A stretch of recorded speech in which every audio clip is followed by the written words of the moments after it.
안디옥 교회에 선지자들과 교사들이 있으니 곧 바나바와 니게르라 하는 시므온과 구레네 사람 루기오와 분봉왕 헤롯의 젖동생 마나엔과 및 사울이라. 주를 섬겨 금식할 때에 성령이 이르시되 내가 불러 시키는 일을 위하여 바나바와 사울을 따로 세우라 하시니 이에 금식하며 기도하고 두 사람에게 안수하여 보내니라.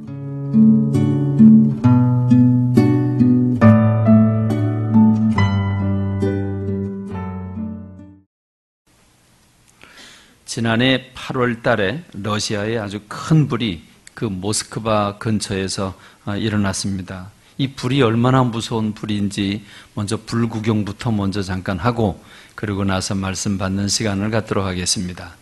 우리 불 구경 좀 시켜주세요. 네. 쉽게 사라지지 않은 산불 때문에 러시아의 피해 규모가 갈수록 늘어나고 있습니다. 현재 모스크바주에서 진행 중인 산불 난도 70여 곳. 이처럼 심각한 스모그를 동반한 산불로 인한 재산 피해는 국내 총생산 GDP의 약 1%에 해당하는 150억 달러, 우리 돈으로 17조 5천억 원에 이르는 것으로 집계되고 있습니다.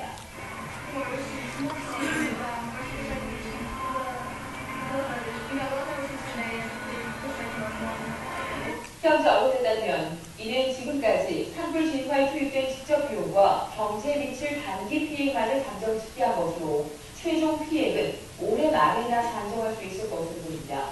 현재 모스크바 근교에는 산불 진화를 위해 소방용 항공기들이 집결하고 있으며 기상 조건이 좋아지는 대로 비행에 들어가 산불 진화에 나설 것으로 알려졌습니다.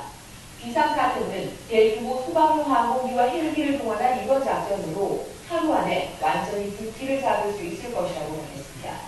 한편 산불 위협을 받았던 일부 핵단지들은 일단 위기에서 벗어났지만 중부 우랄 지역의 또 다른 핵단지에는 비상사태가 선포됐습니다. 러시아 원자력 당국은 연간 400톤의 핵폐기물을 재처리할 수 있는 비밀 도시 오조르스크시의 슈퍼공원 등에 대해 주민들의 출입을 통제했습니다. 연합뉴스 손지아입니다. 네, 이어서 그림 좀 몇 커트 보고 말씀 나누겠습니다. 네, 지금 저 그림은요, 좀 사진이, 네, 그게 그건데,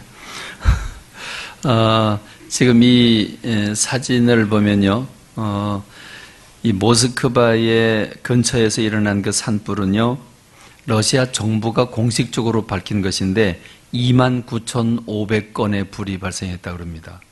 여러분, 산 한두 군데만 불이 나도 우리나라 일이 아니니까 안 놀래도 관계는 없습니다. 근데 여러분, 29,500건의 불이 났다고 그러면 이건 엄청난 규모 아니겠습니까? 그런데 그 러시아 정부가 밝힌 것은 약 93만 헥타르가 탔다고 그러는데 환경학자들은 1,000만 헥타르가 탔다고 이렇게 이야기하고 있습니다. 넘겨보죠. 네, 그냥 아름다운 그림이 아니죠. 전형 노을이 아닙니다. 네, 네, 완전히 불바다의 모습을 보이고 있고 이렇게 불이 그 산불이 지나간 자리는 아무것도 남은 게 없죠. 폐허화된 모습. 다음. 네, 이 도시도 매한가지죠. 다음. 네, 그렇습니다. 자, 이제 말씀에 들어가도록 하겠습니다. 불은 모든 것을 태웁니다. 이 불이 참 무섭죠. 작년 8월 11일 그 러시아에서는 지금 발표한 대로라면 150억 달러, 곧 우리 돈으로 17조 5천억 원에 해당되는 피해를 입었다고 그랬는데 그거는 산불이 일어나는 중이었고 하루 만에 다 끄겠다고 그랬는데 어림도 없는 일이고 결국 불이 다 끝나고 난 다음에 조사를 해보니까 환경학자들의 주장에 의하면 약 3천억 불, 우리나라 돈으로 350조 원에 해당하는 피해를 봤다고 그럽니다. 여러분, 이 350조 그러니까 이게 남의 나라 일이고 우리나라가 아니니까 별로 관계 없다고 생각될는지 모르겠는데 우리가 비교를 해보자면요, 2011년도 금년이죠. 금년도 한국 1년 정부 총 예산이 310억입니다. 10조입니다. 310조.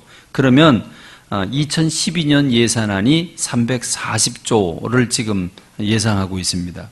그렇다 그러면요, 우리나라 총 1년 살림살이 전체를 다 더해도 모자라는 금액입니다.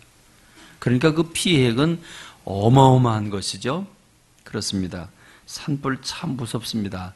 불은 모든 것을 다 태워냅니다. 이건 소중하니까 이건 안 태우고 이건 태워버려야지, 나쁜 것만 골라서 태우면 얼마나 좋겠습니까? 이 불에는 자동 시스템이 없습니다. 조절 장치가 없죠. 일단 불이 지나간 뒤에 그 모습은 정말 황량하기까지 합니다. 그래서 가는 곳마다 우리는 불조심, 불조심, 자나깨나 불조심 이러죠. 그렇습니다. 이 불은 엄청난 그 피해를 사람들에게 가져다 줍니다. 그런데 이 불이 해악한 것만은 아니죠. 이 인간들에게 엄청난 유익을 끼쳐주기도 합니다. 불은 따뜻함을 제공합니다. 그래서 추운 겨울에 아랫목을 예전엔 찾았죠. 불을 떼기 때문에 그 불 기운에 남아있는 그 따끈한 아랫목을 찾기도 합니다. 불은 뜨겁습니다. 열을 발산하기 때문에 그 열을 통해서 우리가 음식을 익혀 먹기도 하지만 우리의 삶 속에 많은 도구들을 만들어내고 이 불이 없이는 아무것도 못할 만큼 이제 불은 인류는 불 없이는 살 수가 없는 그런 존재가 됐습니다. 그런데 제가 이렇게 불 이야기를 서론 부분에서 여러분들에게 놀래키면서까지 불 이야기를 하는 것은 바로 이 불이 하나님이 교회를 세울 때 불질러 주셔서 그 불 때문에 교회가 세워졌기 때문입니다. 교회가 세워졌다는 얘기는 하나님이 불을 집어넣어서 불태워서 만들어 놓은 결과가 교회다. 성경은 이렇게 우리에게 얘기해 주고 있습니다. 여러분, 처음 교회가 어떻게 탄생했습니까? 오순절 다락방에서 120명이 열심히 기도하다가 성령님을 받게 되는데 그 성령님이 임재할 때 모습을 어떻게 그려주고 있습니까? 사도행전 2장 1절로 4절 말씀에서는 마치 불이 혀같이 갈라지는 것이 각 사람의 머리 위에 임해 있다가 임재했다. 이렇게 말씀해 주고 있습니다. 여러분, 불이 혀같이 갈라진다고 하는 것, 그 혀가 갈라진다. 우리 혀는 안 갈라지죠. 근데 갈라지는 혀가 있죠. 뱀의 혀죠. 여러분, 뱀이 혓바닥을 날름거릴 때 보면 아주 정말 그 이상한 느낌을 받을 정도로 그렇게 뱀이 혀를 날름거립니다. 여러분, 그 모습, 그 혀가 날름거리는 모습처럼 불길, 그 불길이 막 활활 타오를 때 그 불길의 모습은 바로 그런 모습 아니겠습니까? 그러니까 이 불이 오순절 다락방에 각 사람에게 임했는데 어떤 불이냐면 활활 타오르는 모든 걸 삼키겠다고 하는 기세등등한 불, 그런 불이죠. 그런 불이 각 사람의 머리 위에 있었고 그게 각 사람 속에 들어갔다. 그러니까 그들이 방언도 하고 성령 충만함을 받고 그때 새 사람이 되었다. 그리고 그것이 교회의 출발이다. 이렇게 얘기해 주고 있는 것이 사도행전 2장 1절로 4절의 말씀입니다. 하나님은 당신의 영이신 성령님을 보내시는데 그 성령님을 인간의 그 가슴 속에 보내주시는데 불같이 보내주셨다. 이렇게 말씀하고 있습니다. 이것이 하나님이 바라는 마음입니다. 불은 모든 것을 태우는데 인간의 심령 속에 들어와 죄성이 태워지고 기질이 태워지고 그래서 주님 원하시는 아름다운 성품으로 변화돼서 행복하게 살기를 원하신 것이 주님의 마음이십니다. 여러분, 예수님이 이 땅에 왜 오신 줄 아십니까? 예수님이 이 땅에 오신 목적을 당신의 입으로 누가복음 12장 49절로 50절 말씀에서는 이렇게 말씀을 주고 있습니다. 내가 불을 땅에 던지러 왔다. 예수님이 이 땅에 왜 왔다고요? 불 던지러 왔다고요. 내가 이 땅에 불을 던지러 왔다. 이 불이 이미 붙었다면 내가 얼마나 좋겠냐. 뭘 더 원하겠냐. 근데 아직 불이 붙지를 않았다. 이렇게 말씀을 하고 계십니다.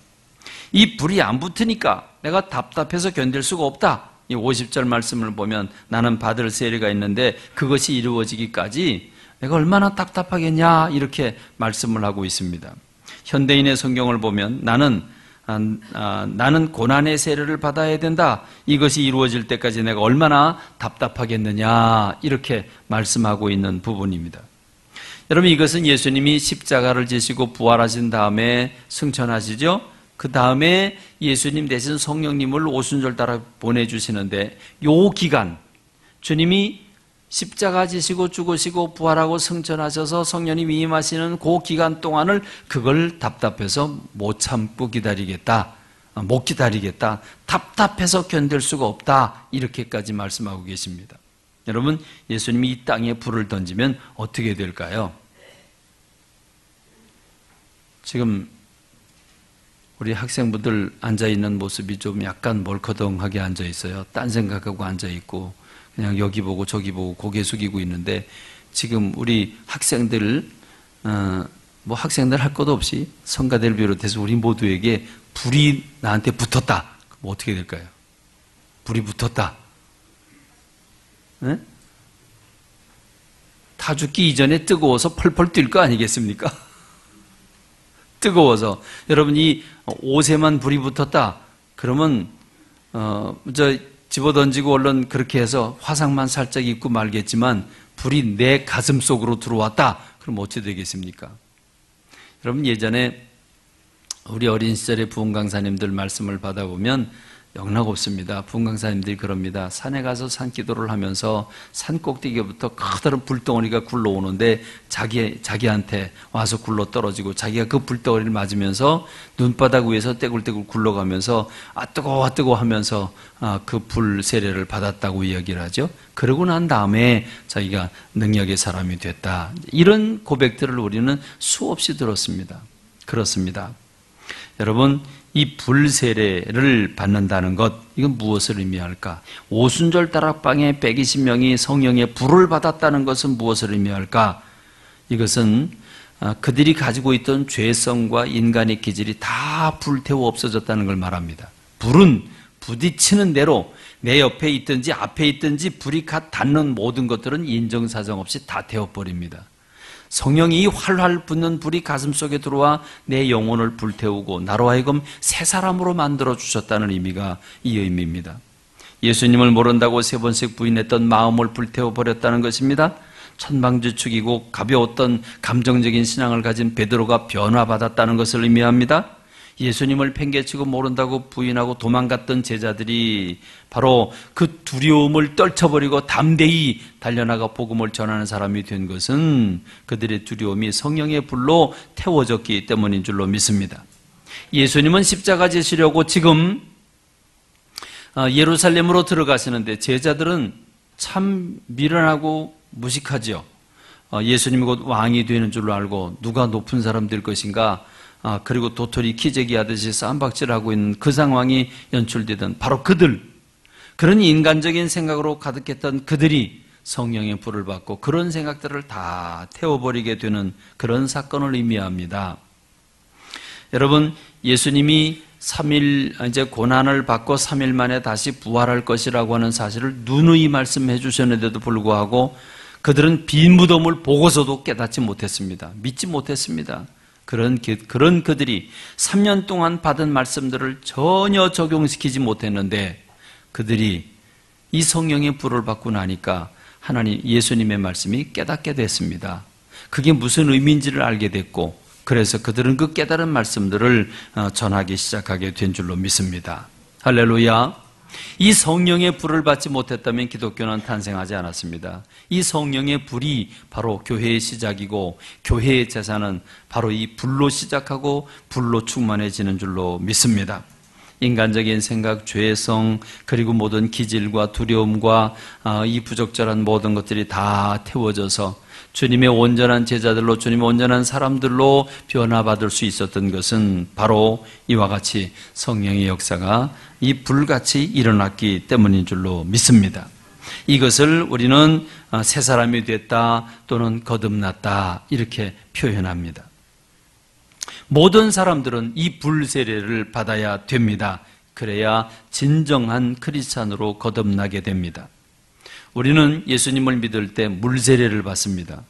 물세례도 중요하지만 불세례를 받아야 합니다. 이 불 세례를 받지 못하고 신앙생활을 하면 이게 신앙이 형식적으로 전락할 수밖에 없습니다. 신바람 날 일이 없습니다. 살아계신 하나님이 아닙니다. 자기 생각을 가지고 교회 나와서 공동생활을 하긴 하지만 그것은 자기 생각을 아주 분명히 가지고 신앙생활하기 때문에 늘 다툼과 분열만 일어나게 되게 돼 있습니다. 나만 알아달라고 그러고 자기 하는 일은 다 옳아서 자기 의에 빠지게 됩니다. 그리고 사람들 앞에 서는 걸 좋아하고 신앙은 외식하고 침체로 벗어들 수밖에 없는 것, 그것은 성령이 불받지 못한 크리스찬들에게서 일어나는 일입니다. 이 성령의 불로 나를 태워서 내 생각과 내 기질이 죽어야 되는 줄로 믿습니다. 세상적인 가치나 세상적인 방법이 다 불태워 없어져야 되는 줄로 믿습니다. 그래서 주님으로부터 다시 지음받음을 받고 주님이 주신 힘과 불과 그 열정을 가지고 세상을 살아가는 것, 이게 불받은 주님의 사람들인 줄로 믿습니다. 그래서 갈라디아서 2장 20절 말씀은 이렇게 이야기합니다. 내가 그리스도와 함께 십자가에 못 박혔나니 그런즉 이제는 내가 사는 게 아니고 내 안에 계신 그리스도께서 사시는 것이다 그랬습니다. 지금까지는 내가 내 인생의 주인이 되었는데 내가 다 불태워 없어지고 다 죽고 난 다음에 이제는 내 안에 그리스도가 계시고 그리스도가 내 인생의 주인이라고 하는 것, 주님께서 가라면 가고 오라면 오는, 주님이 주신 복을 받고 누리고 기뻐하고 감사하고 살아가는 주님의 사람이 되는 것을 의미하는 줄로 믿습니다. 그래서 세례 요한은 요단강에서 사람들에게 물로 세례를 주면서 이 물 세례가 온전한 게 아니다, 그러면서 예수님을 이렇게 소개합니다. 마태복음 3장 11절에서 나는 너희로 회개하기 위하여 물로 세례를 베풀거니와 내 뒤에 오시는 이는 나보다 능력이 많으시니 나는 그의 신을 들기도 감당하지 못하겠노라. 그는 성령과 불로 너희에게 세례를 베풀 것이라, 이렇게 말씀하고 있습니다. 그렇습니다. 불 받으면 뜨거워집니다. 불 받으면 못 말리는 열정이 생깁니다. 이 불 받으면 따뜻한 사랑이 됩니다. 그래서 이 따뜻한 사랑의 사람이 돼서 가는 곳마다 그 따뜻함이 다른 사람에게 번전하고 그 열정이 번전하고 번져나서 주님의 사람들 때문에 가는 곳마다 불같은 성령의 역사가 일어나게 되는 줄로 믿습니다. 주님의 생각을 품게 됩니다. 내 생각이 아니고 주님의 마음을 품게 되고 다른 사람을 품에 안으면서 함께 울 줄 알고 동정하고 연민하는 사람으로 바뀌게 되는 줄로 믿습니다. 그런 사람들이 모여서 대화를 나누고 그런 사람들이 모여서 서로 격려하고 용기를 주면 거기가 바로 천국 아니겠습니까? 그게 바로 교회입니다. 그래서 네 것과 내 것의 구분이 없는 많은 현자들이 그렇게도 사모하고 만들려고 했던 이산국가는 바로 이 성령의 불받은 초대교회 성도들이 만들어낸 줄로 믿습니다. 그래서 예수님의 소원은 내가 이 성령의 불이 활활 이 땅에 붙기를 바라서 이 땅에 불 던지러 왔다, 이렇게 말씀하고 계시는 것입니다. 주님은 그 정도로 내 소원은 불 받는 것, 이거 외에는 다른 게 없다고 말씀하실 정도로 성령의 세례, 성령의 불 받는 것을 원하셨습니다. 여러분, 이 불 받으시기를 주님의 이름으로 축원합니다. 성령의 불을 받읍시다. 성령의 불로 내 죄가 태워져야 합니다. 내 기질이 태워져야 합니다. 그래서 온전한 주님의 사람이 되어서 주님이 주신 기쁨을 가지고 열정으로 살아가는, 또 생기가 넘치는 여러분들이 되시길 주님의 이름으로 축원합니다. 이 불은 번지는 성질이 있습니다. 만나는 그 무엇이든지 다 태우는 역할을 합니다. 아주 고약한 성질이 있습니다. 옆에 있는 것은 무엇이든 다 태우고 마는데, 강릉 영동 고속도로 주변에 불이 났었죠. 산불이 났을 때 여러분, 그 산불이 그 넓은 고속도로를 훌쩍훌쩍 껑충껑충 뛰어넘으면서 불이 막 번져 나갔다고 그럽니다. 운전하던 분들이 그걸 다 봤다고 그러죠. 여러분, 이 불은요 바람을 타고 훨훨 날아다닙니다. 여러분, 이 불의 위력은 참 대단합니다. 어떻게 하든지 이 불은 번지게 만드는 것이 이 불의 위력입니다. 바로 이 불, 성령의 불도 똑같습니다. 이 성령의 불은 번집니다. 이 부분에 대해서 사도행전 1장 8절에서는 이렇게 말씀을 주셨죠. 오직 성령이 너에게 임하시면 너희가 권능을 받고 예루살렘과 온 유대와 사마리아와 땅끝까지 이르러 내 증인이 될 것이다.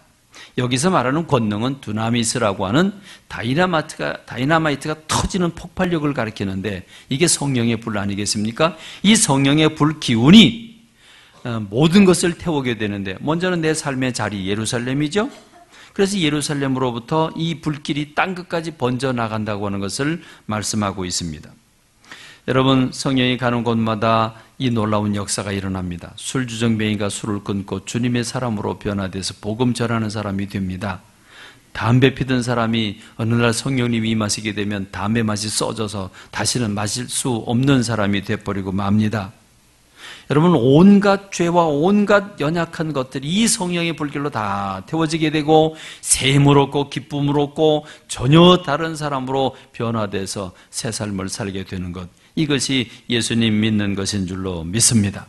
이것은 바로 나와 내가 살고 있는 예루살렘, 그리고 그 나라 온 유대, 그리고 이것은 그 혈통과 사상과 문화를 건너뛰어서 사마리아까지, 그리고 국경을 넘어서서 땅끝까지 번지게 되는 것, 이게 불의 성격입니다. 불은 어떤 것도 이건 사상이 다르니까, 이건 문화가 틀리니까, 이건 혈통이 다르니까 아닙니다. 어떤 것도 만질 것 없이 다 닥치는 대로 불태워버리는 것이 불의 기질인데 성령의 불길이 같다는 것마다 이렇게 변화시키는 능력이 나타나게 되는 줄로 믿습니다. 여러분, 우리가 사도행전을 보면 그 구조를 볼 수 있죠. 사도행전은 이 성령의 불길이 어떻게 번져서 땅끝까지 가는가 하는 과정을 보여주고 있는데 사도행전 1장부터 5장까지는 이 복음이 예루살렘에 머물러 있는 그런 모습을 볼 수 있죠. 여러분이 베드로가 설교하니까 그 무식한 베드로가 설교를 했는데 3,000명이 돌아오고 5,000명이 들어오고 딱 그거로 끝난 게 아니라 날마다 구원받는 사람의 숫자가 늘어났다, 이렇게 말씀하고 있습니다. 그래서 예루살렘 교회가 빠글빠글거리면서 부흥했습니다. 자, 그러자 사도행전 6장과 7장은 스데반이 이제 돌세를 받으면서 순교를 당하는 일이 생기게 되고 그래서 예루살렘에 핍박이 오게 됩니다. 그래서 핍박을 받으니까 목숨 살자고 예수님 믿는 사람들이 산지사방 이스라엘 전역으로 도망을 가게 되는데, 도망간다는 이야기는 한마디로 말하면 이 불덩어리를 가지고 다른 사람에게 불을 전하는 격이 되지 않겠습니까? 그러므로 사도행전 8장 1절에서 보면 사울은 그가 죽임당함을 마땅히 여기더라. 그날이 예루살렘에는 교회에 큰 박해가 있어 사도 외에는 다 유대와 사마리아 모든 땅으로 흩어지니라. 그래서 이 복음 온 유대로 흩어지게 되고 이 복음이 사마리아까지도 넘어가게 됩니다.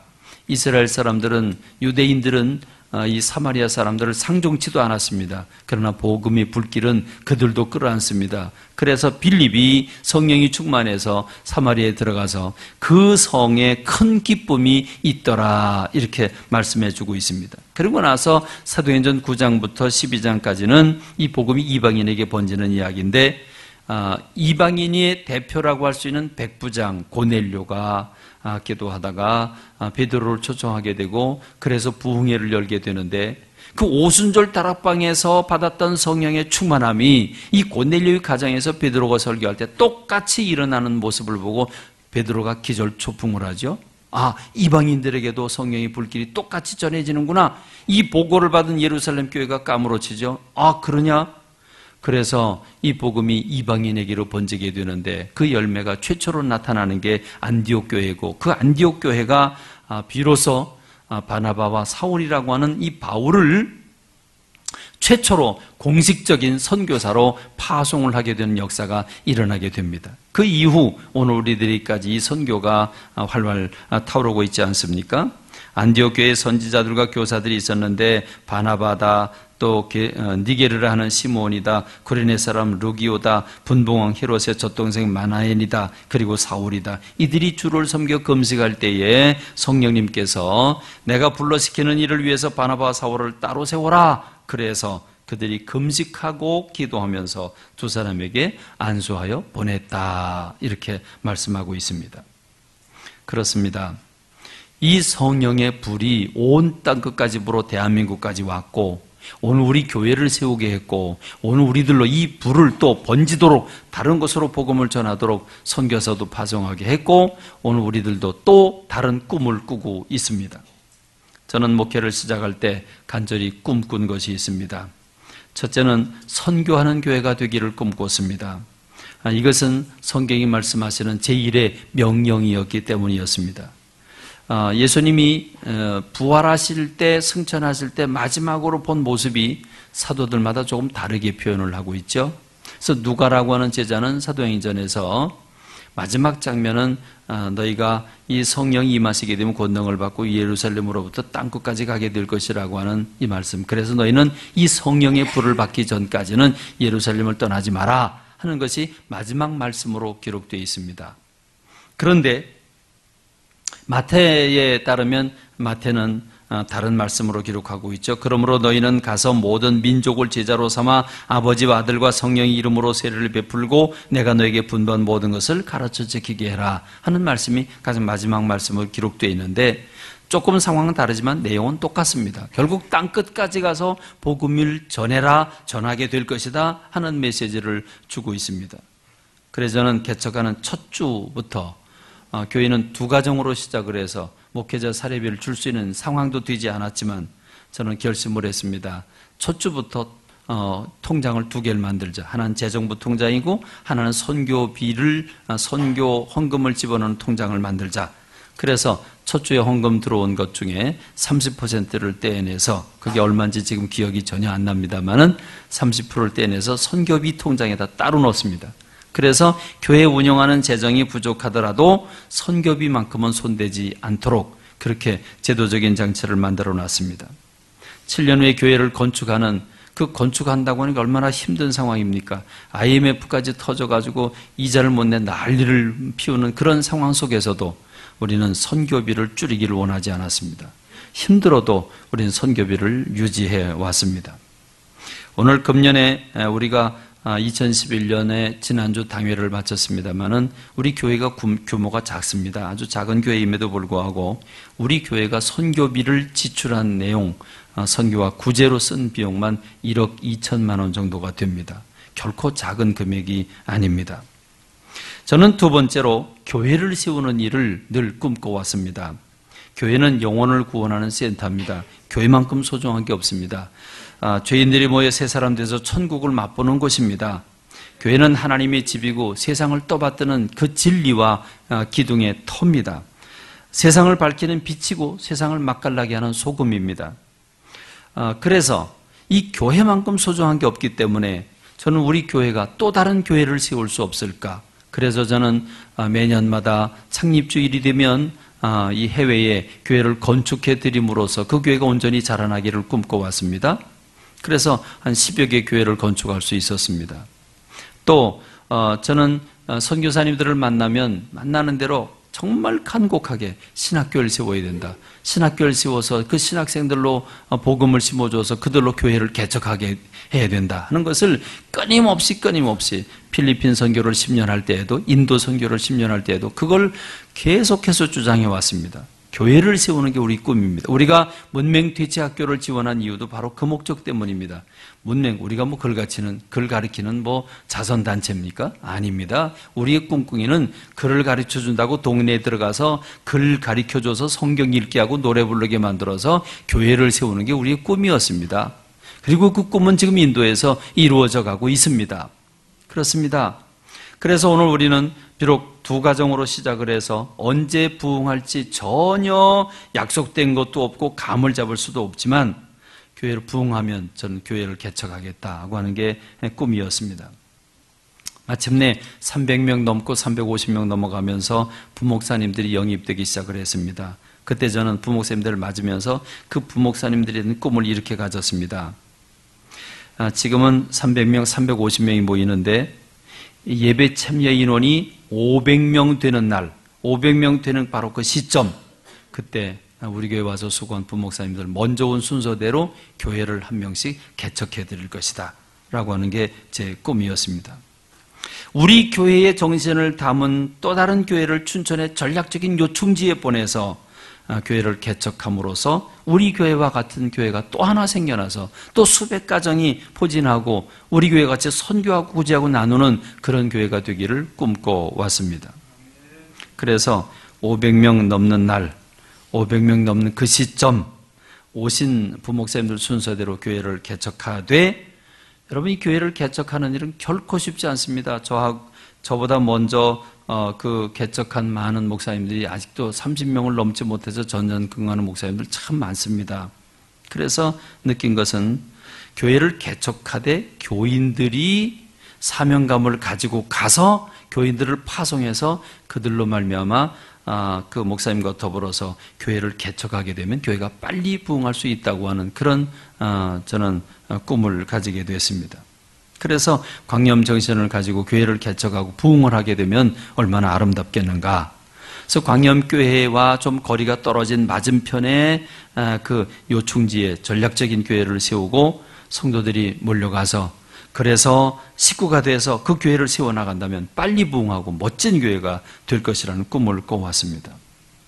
그런데 지난 4, 5년 동안 오히려 380명까지 모이다가 지금 320~30명으로 지금 320~30명 모이는데, 매년 새 가족이 100명씩 등록하는데 이게 왜 안 느는지 아무리 봐도 제가 그 원인을 모르겠습니다. 정체한 듯한 분위기를 가지고 있습니다. 그래서 저는 속으로 마치 성장병이 걸린 사람처럼 그렇게 한숨만 쉬고 있었습니다. 그런데 며칠 전에, 지난주에 고덕필 목사님이 오셔서 고민을 얘기합니다. 사임을 하겠답니다. 왜 그러냐 그러니까, 당신이 오셔서 교인 관리를 맡았는데 교회가 부흥되는 게 아니라 자기가 올 때보다 인원이 더 줄어들었으니 이 참 마음이 부담되고 괴롭다. 그래서 사임을 하겠다. 그래서 그러면 다른 교회를 알아봤냐 그랬더니 6개월 동안 알아봤는데 갈 데가 없다. 그래서 어쩌면 좋겠냐, 개척을 하겠다. 뭘 갖고 어떻게 개척을 하겠냐, 방법은 없다. 근데 하겠다. 여기 머물러 있는 건 아니다라고 생각한다. 그래서 그 말을 듣고 마음이 많이 아프고 고민을 했습니다. 그래서 저는 비록 교회는 부흥하지 못했지만 그럼에도 불구하고 선한 마음으로 원래 가졌던 마음, 우리 고목사님 오실 때부터 교회가 막 부흥해서 350명에서 한 500명 늘어나면 그 다음에 한 150명 정도 교인이 몰려가서 교회를 개척하고, 그래도 우리는 한 350명 되고, 그러면 이 여러분 150명의 교인이면요 춘천에서 큰 교회입니다. 그럼 그 교회는 그 교회대로 엄청나게 부흥할 수 있는 교회가 되고, 그래서 그런 그림을 그렸는데 그 그림이 안 됐어요. 안 돼서 이걸 어쩌고 있나 그러는데, 고목사님이 얘기를 들으면서 우리 장로님들하고 안을 꺼내면서 계획을 세우게 됐습니다. 그래서 저는 교회를 분립해서 개척을 하자, 우리 교인들을 파송을 해서까지라도 교회를 또 하나 세워서 우리 교회 같은 교회를 만들자. 여러분 지금 현재 인원이 한 300명, 330명 모이기 때문에 저는 부담이 많이 됩니다. 더구나 고목사님이 인기가 있잖아요. 설교 말씀도 잘하고 워낙 성품도 좋고 사랑이 많아서 인기가 많아요. 저는 좀 사랑이 많이 부족하고 그래갖고 좀 불안하죠. 교인들이 다 몰려가면 어떻게 하나. 이게 부담이 있는데, 그럼에도 불구하고 주님이 원하시면 이 일을 하자. 그리고 장로님께 안을 꺼냈더니 저보다 장로님들이 마음이 더 넓어요. 그래서 기쁘게 개척을 찬성하고 5천만 원의 개척 자금을 우리가 지원해 드리자. 그리고 교인들도 파송하자. 장로님들 그릇이 얼마나 넓은지 다 좋대요. 정건호 장로님만 안 계셨죠 그때? 다들 찬성하셨어요. 그래서 좋다, 그럼 그렇게 하자. 이게 내 꿈이니까 그렇게 하자. 그래서 은근히 걱정이 됩니다. 장로님들 다 몰려가면 어떻게 되나, 이 교인들 다 가면 저는 어떻게 되나. 그랬더니 집사람이, 참 또 집사람이 또 대단한 믿음이에요. 그랬더니 여보, 우리가 개척 시작할 때 2가정으로 시작했는데 뭐가 두려우냐? 뭐가 두려우냐? 그러니까 하나님이 지금까지 부어주셨는데 역사 안 하시겠냐? 그러니까 걱정하지 말고 하자. 그래서 우리가 고 목사님께 부탁을 했습니다. 당신이 개척하는 거 아니다. 주체가 우리가 되겠다. 광염교회가 개척하겠다. 광염교회가 개척하는데 필요한 사람이 당신이다. 그 당신을 파송할 테니까 우리가 교회를 개척을 하고 우리가 예산을 밀어주고 모자라는 것만 당신이 조금 보태라. 당신이 좀 보태야지 당신도 안 보태고 그냥 공짜로 하면 되겠냐. 그러니까 우리가 주체가 되고 우리가 장소를 알아보고 우리가 사람을 파송하되 당신을 파송하겠다. 그렇게 해서 우리 교회가 창립 20주년 만에 우리 교회가 우리 교회와 같은 똑같은 교회를 또 하나 세우자 하는 이런 슬로건을 가지고 마침 금년이 창립 20주년 지난 지 이제 한두 달밖에 안 되지 않습니까? 그래서 우리 교회 온 지 한 6년, 7년이 되는 우리 고덕필 목사님, 아직 장소도 정해지지 않았고 그렇지만 우리가 한 주간 동안 뜨겁게 기도하고 그리고 다음 주에 파송을 해서 내보내드리는 이런 계획을 세우고 있습니다. 그래서 우리 고덕필 목사님과 뜻을 같이 할 그런 성도님들도 가야 되는데 내가 누구 보고 뭐 가라 말아라 이렇게 얘기할 수는 없죠. 저도 고 목사님도 두 손 떼고 성령님께서 역사하셔서 성령님이 허락하시는 사람들로 가도록 그렇게 기다리고, 그래서 고 목사님 보고는 당신은 기도원 들어가서 일주일 동안 금식하고 기도해라. 오늘 성경 말씀에 금식하고 기도하고 보내니라 그랬으니까 나는 보내고 당신은 가서 금식하고 기도해라. 그리고 성도님들 일주일 동안 열심히 기도하면서 누가 고 목사님 개척하는 데 보내서 광염교회와 같은 똑같은 또 광염교회를 세울 것인가, 마음에 성령님께서 뜨거움을 부어주시는 분들은 함께 가서 개척을 하기를 간절히 소원합니다. 이 목사님이 일부 설교를 마치고 나니까 목사님 표정 관리해서 밝게 설교하세요 이렇게 얘기를 하더라고요. 억지로 떼지는 게 아니라 즐겁게 떼주는 걸 보여드려야 된다. 저는 얼굴에 표를 잘 못 내지요 제가. 전 진실로 진심으로 이걸 꿈꿔왔습니다. 개척부터 이걸 꿈꿔왔고 우리 부목사님 들어오는 그 시점에 제가 마음에 결심하기를 그때 300명, 350명 모였으니까 500명 모이면 그때 나는 분립 개척한다. 누구하고도 의논하지 않고 마음에 꿈을 꾸고 왔습니다. 근데 그 꿈이 이루어지진 못했지만 비록 350명밖에 안 되지만 그럼에도 불구하고 이 시점이 주님이 보내라고 하는 시점으로 알고 저는 교회를 개척하기를 간절히 소원합니다. 우리 장로님들이 결의를 기획위원회에서 했고 그래서 오늘 여러분들에게 선포를 하게 된 것입니다. 교회는 겨자씨 하나일 것 같습니다. 그래서 심겨질 때는 봉숭아씨처럼 아주 작지만 그게 자라나서 나무가 돼서 새들이 깃든다고 하지 않았습니까? 우리 교회가 바로 겨자씨입니다. 두 가정으로 시작을 해서 20년 만에 수백 가정이 모여서 정말 나무가 새들이 깃드는 것처럼 그렇게 깃들고 지난 20년 동안 우리 교회를 통해서 많은 교회가 세워지고 또 미션 스쿨이 세워지고 많은 영광을 하나님 받으신 줄로 믿습니다. 그렇기 때문에 이제 우리는 다시 이 사도행전 13장에 나오는 말씀처럼 파송할 때가 됐다고 생각을 하고 이제 개척을 여러분들에게 선포하는 바입니다. 그러므로 이제 한 주간 동안 저는 여러분들에게 특별 새벽 기도를 하기를 권고합니다.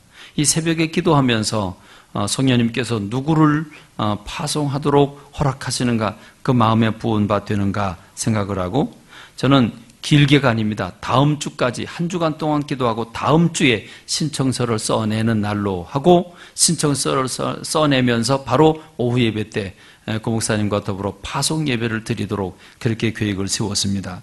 그리고 다음 주가 지나고 난 다음엔 가고 싶어도 안 됩니다. 무작정 막 열어놓을 수는 없기 때문에 여러분들이 계획위원회에서도 대략 인원은 정했습니다만은 그 뭐 인원을 상한선 정해놓는 건 의미가 별로 없기 때문에 여러분들에게 숫자는 공개하지 않겠습니다. 다만 저는 어느 누가 성령의 기름 부음 받고 하나님 나보고 가서 섬기라고 했습니다라고 하면 누구라고 할지라도 저는 기꺼이 순종하겠습니다. 축복하고 보내드리도록 그렇게 마음을 먹고 기뻐하면서 보내드릴 그런 마음을 갖고 있습니다.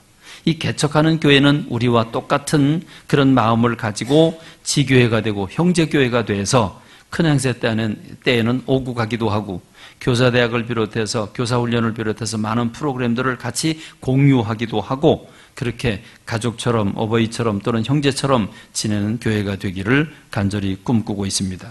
이렇게 되면 우리 광염교회 하나가 하는 일을 우리가 하나가 다 하지 못하는 일을 두 개가 돼서 또 우리 선교지역이 바로 이 후평동 바로 이 부근인데 좀 전략적인 요청지로 맞은편 쪽에 그 교회를 정하게 되고 거기서 또 수백 가정이 만들어지면 우리 교회 하나가 감당하지 못하는 일을 두 교회가 합하게 되면 어마어마하게 많은 일을 감당하게 되는 줄로 믿습니다.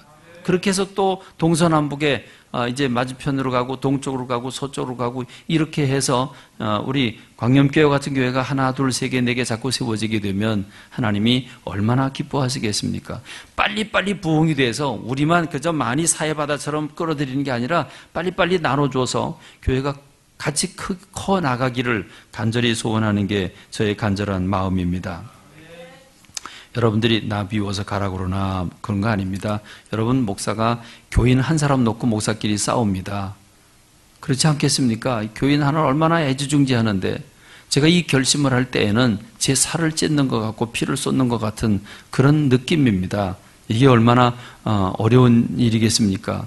그러나 하나님이 기뻐하신다면, 그리고 더 큰 열매가 맺어진다면 해야 되지 않겠냐 하는 것이 저의 마음입니다. 그런 마음을 여러분이 읽어주시길 바라고, 우리가 건강을 얻는 최고의 비결은 우리 몸속에 있는 피와 세포들이 제 역할을 감당하는 겁니다. 그런데 문제는 무엇입니까? 죽은 세포가 문제입니다. 이 죽은 세포는 다른 세포를 잡아먹습니다. 여러분, 우리 혈액 속에, 혈액 안에, 이 피 안에 이 핏줄을 타고 흘러다니면서 장에 붙으면, 그러면 그 죽은 피, 남아있는 이 쓰레기, 이 영양분이, 그게 바로 이 죽은 세포가 결국은 질병을 일으킵니다. 장에 가서 붙으면 뭐 장암이 되고, 뭐 여러분 간에 가서 붙으면 그 지방간이 되고, 다 이런 식으로 해서 이 죽은 세포가 문제를 일으키게 됩니다. 그러나 살아있는 세포는 분열합니다. 살아있는 세포는 하나가 두 개가 되고, 두 개가 네 개가 되고, 네 개가 여덟 개가 되고, 계속해서 세포 분열을 일으킵니다. 그렇습니다. 우리 교회가 이렇게 분열을 일으켜서 살아있는 교회가 두 개로 나뉘어져서 또 영광을 돌려드린 이 일을 하나님 무척 기뻐하시리라 확신합니다. 갈릴리 호수는 물을 내려보내서 썩지 않습니다. 그 맑은 물에 많은 물고기가 헤엄쳐 다닙니다. 그러나 사해바다는 갈릴리 바다가 주는 물을 받기만 했지 내보내주지 않습니다. 그래서 거긴 물고기 한 마리도 살 수 없는 짜디짠 그런 염해가 되고 말았습니다. 오늘 안디옥 교회가 바나바와 사울을 세워서 최초의 선교사로 파송을 하게 되는 그런 공식적인 선교사 제1호 선교사가 탄생하게 되는데, 여러분, 우리가 이제 금식하며 기도하고 두 사람에게 안수하여 보내니라 그런 것처럼 저는 다음 주 한 주간 동안 집중적으로 기도하고 다음 주에 결단하고 파송 예배를 드리면서 또 하나님 보내시는 그런 성도님들이 함께 어우러져서 한 마음이 돼서 기쁨으로 멋있는 교회가 또 하나 탄생하기를 간절히 소원합니다. 한 주간 동안 열심히 교회 개척을 위해서 기도하시는 여러분들이 되시기를 바랍니다. 교회 개척을 위해서 우리의 지갑도 열어야 합니다. 고도필 목사님을 위해서가 아니라 하나님의 나라를 위해서 지갑도 좀 열어서, 이제 성탄절도 있고 송구영신 예배도 있고 많이 있지만 그럼에도 불구하고 해야 되겠다. 그래서 저는 다음 주에 여러분과 함께 이 교회 개척을 위한 헌금을 드리는 시간을 갖기를 여러분에게 요청을 하고 또 부탁을 드립니다.